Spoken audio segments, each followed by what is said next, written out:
William Walker, el hombre que unió a Centroamérica en su contra.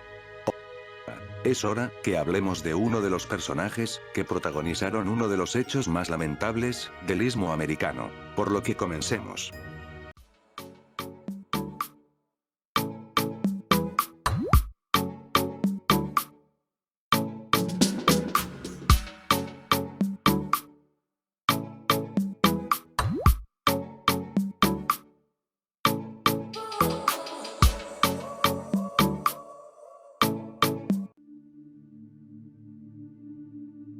Antes de comenzar, debemos dejar claro el contexto histórico. Hablamos de mediados del siglo XIX.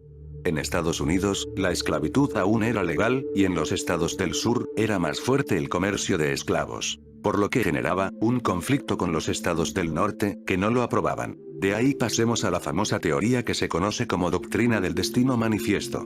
Esta doctrina, que se cree que fue mencionada por primera vez por el migrante inglés, el reverendo John Cotton, que decía: ninguna nación tiene el derecho de expulsar a otra, si no es por un designio especial del cielo como el que tuvieron los israelitas, a menos que los nativos obraran injustamente con ella. En este caso tendrán derecho a librar, legalmente, una guerra con ellos y a someterlos. En esencia, es la creencia que Estados Unidos es una clase entre comillas nación elegida por el mismo Dios, para expandirse por todo el continente, y convertir a todas las naciones bárbaras, en su imagen y semejanza, ya que no hay nada mejor que los Estados Unidos, cierro comillas. Esta es una idea ultranacionalista y extremadamente fantasiosa, pero es lo que motivó que Estados Unidos reconociera a Texas como país en el año 1836. Y luego le declarara la guerra a México, en el año 1846, por los territorios Alta California, Nuevo México y Texas, que hoy día forman en Estados Unidos. California, Nuevo México, Arizona, Nevada, Utah, Colorado y parte del hoy llamado Wyoming. Y le declarara la guerra a España, en el año 1898, por Cuba y Puerto Rico. Como es obvio, esta doctrina generaba debates dentro de Estados Unidos, de cómo se debía hacer. Por ejemplo, los estados del norte creían que se debía llevar las instituciones a los demás países, como la democracia o Estado de Derecho, ya que las instituciones estadounidenses son las mejores del mundo, por lo que, al llevarlas, ellos entre comillas se civilizarían, cierro comillas. Pero los del sur no eran de esa idea, ya que ellos creían que se debía colonizar a la fuerza, porque era más rápido, y así aprovechar la mano de obra barata, entre paréntesis, esclavizar, cierro paréntesis. De esos países, muchos estadounidenses de la época creían que su país era el pueblo elegido de Dios, entre paréntesis, hoy aún muchos lo creen, cierro paréntesis. Y con la victoria sobre México, muchos creían que era como la aprobación de Dios, de sus planes colonialistas. Y en esta época, vivió nuestro personaje. William Walker nació el día 8 de mayo del año 1824, en Nashville, que se encuentra en Tennessee. Él era hijo mayor del banquero escocés James Walker, y de la señora Mary Norvell. De su infancia, sabemos que no fue tranquila. Debido a la mala salud de su madre, él tuvo que cuidarla mucho. Él era un niño, flaco, aunque se destacaba mucho en los estudios. A los 14 años, entró en la Universidad de Nashville, y obtuvo un grado superior en el estudio de la Biblia, y en la literatura clásica. En 1843 culminó su carrera de medicina, en la Universidad de Pensilvania, y luego se trasladó a París, Francia para seguir estudiando, aunque no le gustó el ambiente en ese país, porque para él, era muy entre comillas libertino, cierro comillas. Debo dejar claro, que la familia de Walker, era muy religiosa, y eso explicará muchas cosas más adelante. Regresó a Estados Unidos, en el año 1845. No ejerció la medicina, sino que estudió Derecho, y logró ser autorizado en Nueva Orleans, aunque se dedicó a ser periodista. Lo curioso, es que comenzó a trabajar en Daily Crescent, un periódico, que se consideraba muy liberal, para los estados del sur. Con respecto a su pensamiento político, pues al parecer no daba mucho su opinión, pero por su familia conservadora, así como lo que hizo después, lo más probable que estuviera de acuerdo con la esclavitud, como cualquier hombre o mujer del sur de la época. No se sabe cuándo exactamente conoció a la señorita Ellen Galt Martin. Una mujer muy bella, sordomuda, que se había enamorado de ella, muy profundamente. Al parecer se iban a casar, pero lastimosamente la señorita Ellen murió el día 18 de abril del año 1849, por la fiebre amarilla. Esta muerte lo cambió profundamente. Del hombre que se veía débil y sencillo, pasó a ser un hombre valiente, y que no dudaba en la confrontación. Tuvo varios altercados con varios a quienes criticaba en sus columnas, e incluso fue desafiado a un duelo de pistola. Se nota que le afectó esa muerte. Les seré bien sincero. Antes de hacer este video, no tenía ni la menor idea de lo que significaba ser filibustero. El concepto se refiere a organizaciones militares privadas que realizaban actos de terrorismo o la guerra en naciones extranjeras, sin alguna relación con un gobierno. Lo que algunos llamarían en la actualidad mercenarios. En teoría ninguna de estas organizaciones tienen algún compromiso con algún gobierno, son independientes. Se ha discutido mucho sobre eso, ya que se cuestiona que países como Estados Unidos o Francia, sobre su relación con estos grupos. Ya que al menos los gobiernos de sus respectivos países negaban que apoyaran a esos grupos. Estos grupos eran más comunes entre 1840 a 1860, y su área de trabajo era México. Uno de ellos fue Gastón de Rousseau-Boulbourn. ¿Pero qué buscaban? Pues no buscaban en teoría riquezas, sino crear nuevos territorios, con un modelo similar a sus países de origen. En algunos casos, se esperaba crear esos territorios, para luego anexarlos al otro país, como explicaré más adelante. Volvamos a nuestro personaje, pues en 1850, se encontraba en San Francisco, para trabajar en el periódico Daily Herald, donde tuvo siempre problemas, por sus columnas. De ahí, probablemente le interesó, la idea de entre comillas colonizar México cierro comillas. Y fue cuando se apoderó una idea política y nacionalista en él, y fue de querer crear un nuevo territorio muy similar a los estados del sur. Por lo que el 16 de octubre de 1853, se embarcó hacia México. Llegó con un centenar de reclutas, para su misión, entre paréntesis, la mayoría eran vagabundos, cierro paréntesis. Llegó a La Paz, en Baja California, y el día 3 de noviembre de ese año, proclamó que Baja California era un país entre comillas libre cierro comillas. El 18 de enero de 1854, declara la existencia de la República de Sonora, y él humildemente sería el nuevo presidente de ese país. Quisiera agregar, que en el nuevo país, regiría el Código Civil de Luisiana. O sea, la esclavitud estaría permitida. Afortunadamente el ejército mexicano, lo pudo bajar de la presidencia, y hay que decirlo, los reclutas que llevó pues realmente fueron una vergüenza, para sus proyectos imperialistas. También debo establecer, que Estados Unidos por la ley de neutralidad, no lo apoyó. Por lo que el día 8 de mayo de 1854, regresó a su país, humillado. Aunque fue recibido como un héroe, en los estados del sur. Se le procesó por violar la ley de neutralidad, pero un jurado lo exoneró. Hablemos de este país centroamericano. Después de su independencia, se crearon dos partidos, el primero llamado legitimistas que serían los conservadores, y el otro partido eran los democráticos que serían los liberales. Y digamos que ambos partidos, pues realmente no supieron administrar sus diferencias. Hubo batallas reales, por el poder. La ciudad donde tenía más apoyo de los legitimistas era Granada, mientras que para los democráticos era León. Pero la guerra civil se desató, cuando el 30 de abril del año 1854, fue elegido por la Asamblea Legislativa o Congreso Nacional, el señor Fruto Chamorro Pérez, por los legitimistas. Y eso, no le gustó a los democráticos, por lo que la guerra civil en este país comenzó. Ahora quisiera hacerte una pregunta. ¿Sabías que Nicaragua fue de sumo interés por las potencias de esa época? Pues si tu respuesta es no, pues te diré que era un punto estratégico. Les explico. Si estabas en el este de Estados Unidos, y querías llegar al oeste, podrías ir en carreta, y ese camino aproximadamente, te llevaría 6 meses. Era muy costoso. Sin mencionar, que era peligroso, no solo por los bandidos, sino por las tribus de indígenas. Por lo que muchos preferían, embarcarse a Panamá. Y antes que pienses, que me refiero, que lo hacían por el canal, pues no. Ya que el canal se inauguró en 1904. Pero Panamá, poseía el mejor sistema ferroviario, que permitía un traslado de las costas del Pacífico a las costas del Atlántico de ese país. O sea, si tú eras un estadounidense, y querías ahorrar tiempo y tener seguridad en tu viaje, del este al oeste, tu mejor opción era Panamá. Sin embargo, no era barato, mientras que Nicaragua era barato, y llevaba menos tiempo.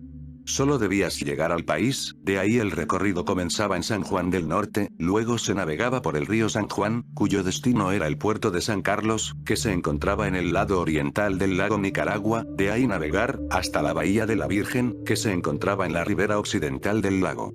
Y para finalizar se debía viajar en mula o a pie, hasta llegar al Océano Pacífico. Todo este viajecito podría llevarte entre 25 a 45 días. Ahora comprendes, por qué Nicaragua era de suma importancia para las potencias. Y se planeaba crear un canal interoceánico en ese país, entre paréntesis, un día de estos, planeo hablar de este sueño frustrado, que ha sido el de crear un canal interoceánico en ese país, cierro paréntesis. Por lo que se debía resolver el problema de la guerra civil. En teoría, las potencias no podían involucrarse en esta guerra. Aunque eso no impidió que apoyaran a su bando preferido.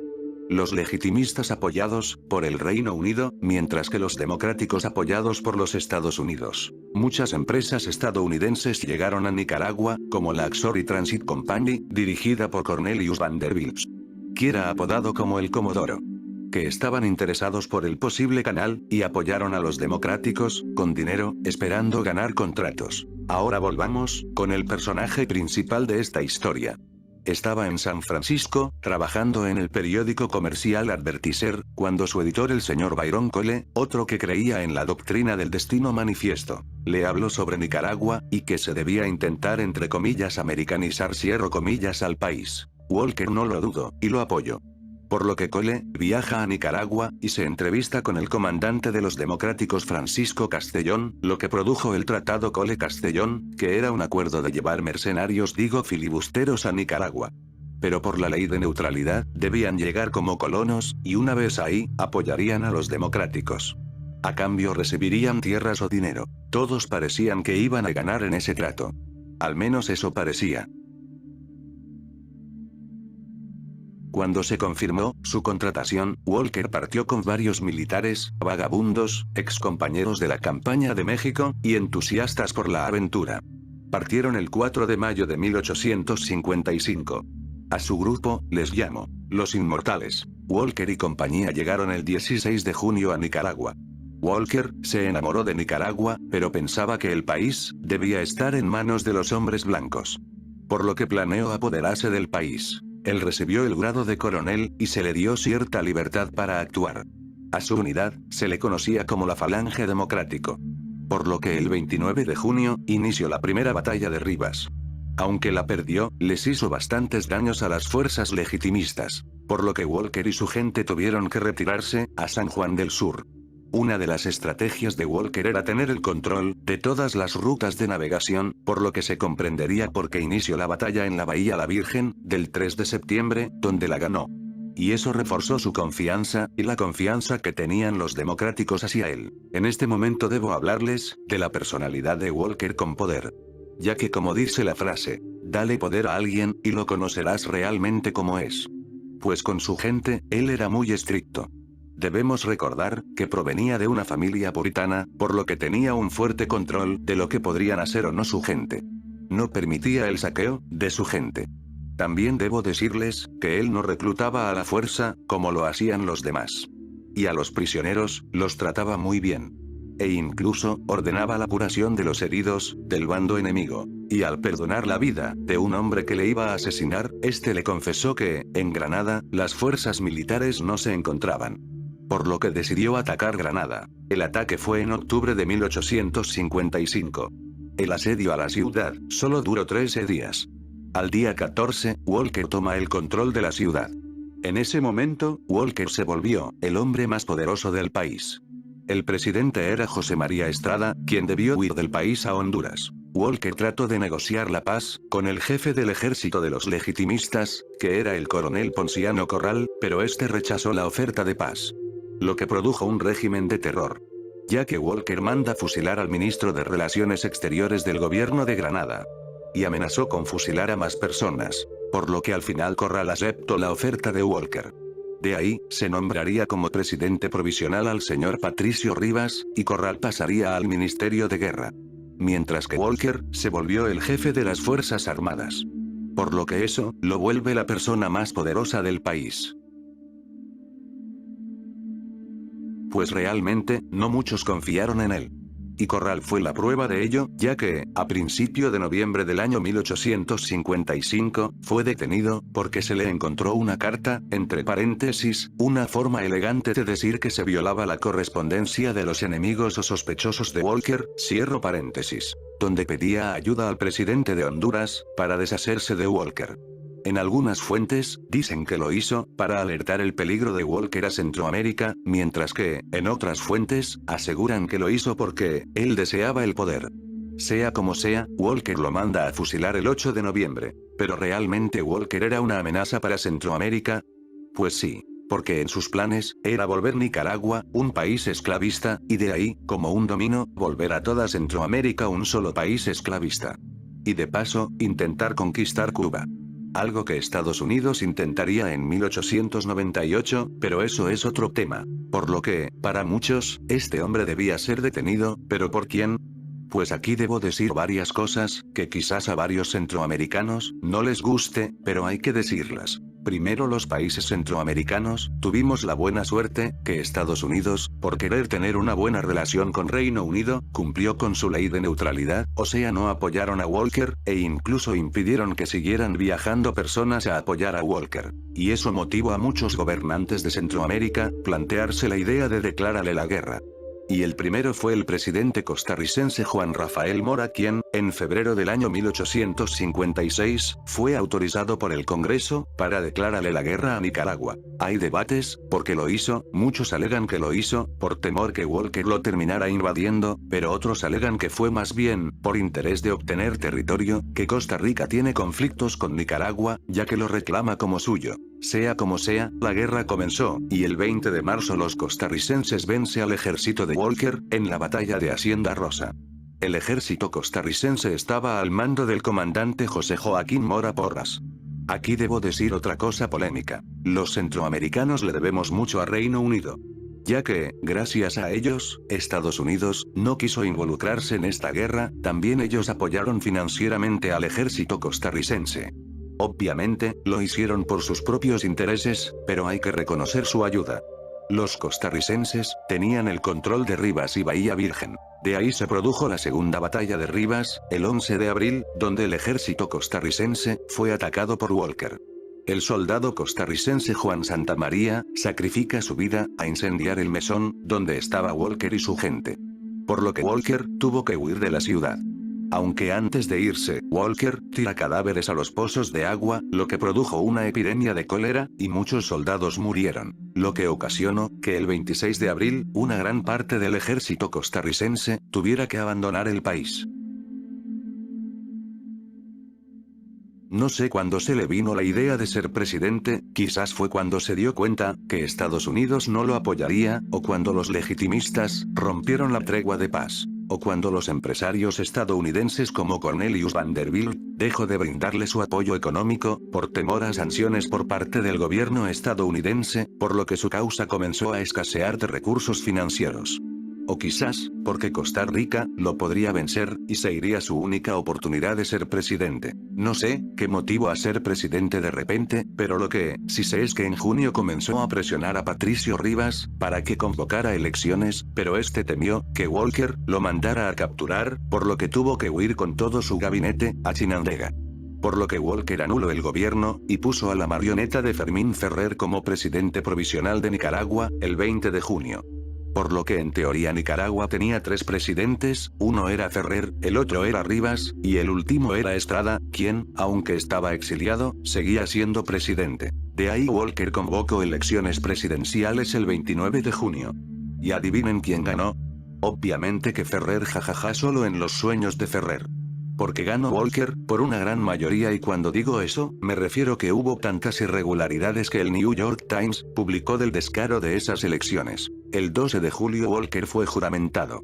Y fiel a sus sueños sureños, comenzó con lo obvio, o sea restablecer la esclavitud. También estableció, que a partir de ese día, todos los decretos debían ser tanto en inglés como en español. Y confiscó todas las propiedades de sus enemigos, para obtener fondos para la guerra. Y les regaló tierras, a todos los filibusteros. O sea, actuó como cualquier presidente latinoamericano. Comenzó a hacer locuras cuando obtuvo la silla presidencial. Ante toda esta locura, Honduras, Guatemala y El Salvador, le declararon la guerra a Walker, el 18 de julio, y de paso reconocían solo al gobierno de Rivas. Es momento de decir algo polémico, ya que se ha discutido realmente la participación de los tres países que acabo de mencionar en esta guerra. Para muchos, ellos realmente no hicieron mucho, ya que quienes pusieron más vidas y pelearon más fueron los costarricenses. Más bien muchos de esos países solo declararon la guerra al ver que Estados Unidos no apoyaría a Walker, y para ver que sí podrían sacar un provecho al derrocar a Walker. Por lo que, para muchos no hicieron mucho esos países. Volvamos a la historia. Pues Walker tenía un problema, ya que tenía que enfrentarse a 5 ejércitos. Y si te preguntas, ¿cuál era el quinto ejército? Pues te cuento que el quinto era el ejército de los democráticos en alianza con los legitimistas, ya que el 12 de septiembre crean un pacto de cese al fuego para unirse en contra de Walker. Así que espero que no te confundas, como el título de la tercera película del Hobbit. Entre paréntesis, siempre quise meter un mal chiste de esa película en un video, porque realmente es malísima, y aparte que el título es muy confuso. ¿Cuál es el quinto ejército?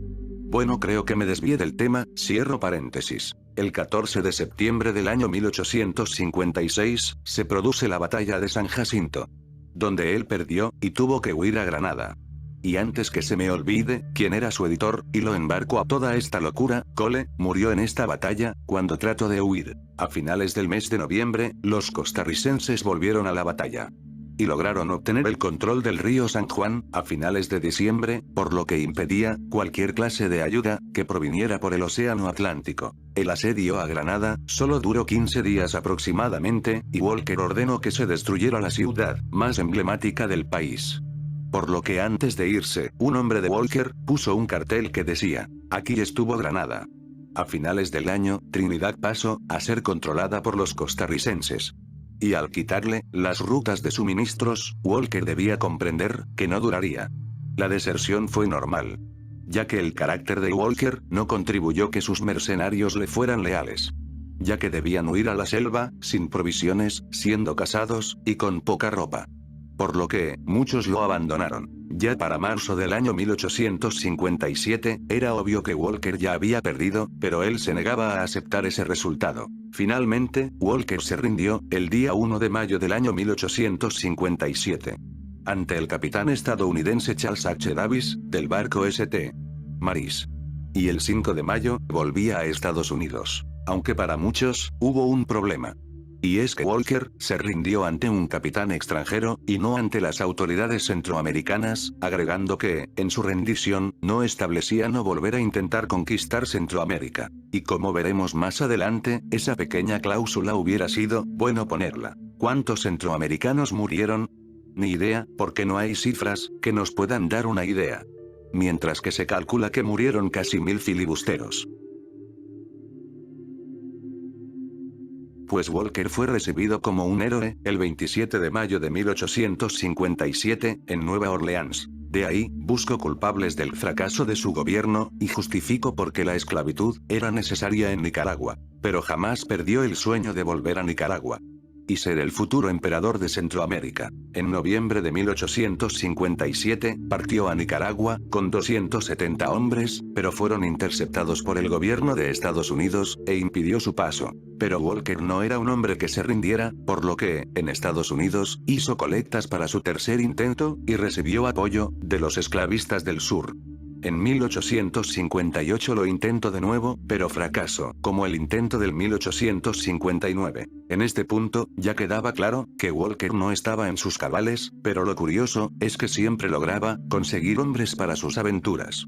No sé de dónde sacaba a tantos locos. No se sabe cuándo se volvió católico, lo que, sí sabemos que el abril del año 1960, haría su último intento, debido que se enteró que el Reino Unido realizaría el traspaso de varias islas a Honduras, y también se enteró que los colonos ingleses no estaban contentos con esa decisión. Por lo que decidió ir a Honduras, volverse aliado de José Trinidad Cabañas, un hombre que deseaba ser presidente del país, y de ahí tomar el control del país, para luego vencer a los ejércitos de Nicaragua y Costa Rica. Así de simple era su plan. Pues la verdad, que parecía que iba a funcionar, ya que él llegó el 27 de julio de ese año a Honduras con unos 90 hombres, y el 5 de agosto se apoderó del puerto de Trujillo. Pero esta vez, el gobierno británico se involucró, ya que a través del coronel Norvell Salmón, le ordenó que se rindiera, pero se negó. Por lo que la batalla, fue corta. Ya que Walker y su gente, tuvieron que huir, por lo que las tropas hondureñas lo persiguen por tierra, y los ingleses controlan los ríos, para asegurarse que no huya o que consiga suministros. El 3 de septiembre, es encontrado Walker, herido y con fiebre. Al preguntársele por qué hizo este acto de guerra, él respondió que lo hacía porque era el legítimo presidente de Nicaragua. Walker se rindió, porque el coronel Norvell, le prometió, que sería juzgado por los ingleses, no por los hondureños. Pero al llegar a Trujillo, fue entregado a las autoridades hondureñas, juzgado y condenado a muerte. Walker fue fusilado el 12 de septiembre del año 1860. Tenía 36 años, cuando falleció. Su muerte pasó desapercibida en Estados Unidos. Para muchos esto generó varias consecuencias, al menos en Centroamérica. Se creó un sentimiento anti-estadounidense en la región, así como el sentimiento de nacionalismo se fortaleció. Y el de unidad centroamericana. Otros autores creen que esta fue la batalla que creó el sentimiento de unidad latinoamericana, como diría James McGuinness. Podría ser la primera victoria de América Latina ante el destino manifiesto. Por lo que, para muchos, fue la primera victoria de Latinoamérica, contra el imperialismo estadounidense. Vuelvo a repetir. No hay cifras exactas, de los centroamericanos, que perdieron sus vidas, por las luchas contra Walker. Aquí termina la historia, de un hombre, que representaba lo peor de su época. Y por fortuna de todos, los ejércitos centroamericanos lo pudieron vencer. Es de analizar, que es de las pocas veces que los centroamericanos, se han unido por una causa común. Ya que no somos muy fraternos. Si no me creen, solo miren, que ni en la pandemia, nos unimos. Obviamente, que muchos dirán, que hubo intereses oscuros, detrás de esa unión, pero lo que importa, es que se logró vencer a Walker. Como vuelvo a repetir, Walker, era un hombre de su época. Obviamente, aunque me alegra, que hubiera perdido esta guerra, debo comprender que era otra época. Sin embargo, debemos ser claro, que hay muchas personas, que aún poseen ese pensamiento ultranacionalista. Ya que, aunque muchos no quieran admitir, no es lo mismo tener un pensamiento ultranacionalista en el siglo XIX, que tenerlo en pleno siglo XXI. Por lo que debemos combatir, el ultranacionalismo. Pero tú, ¿qué opinas? Comenta, dale like, comparte este video y suscríbete a mi canal, como a mis redes sociales que ves en la pantalla o que puedes encontrar en la descripción, eso me ayudaría mucho en mi crecimiento como youtuber. Hasta la próxima.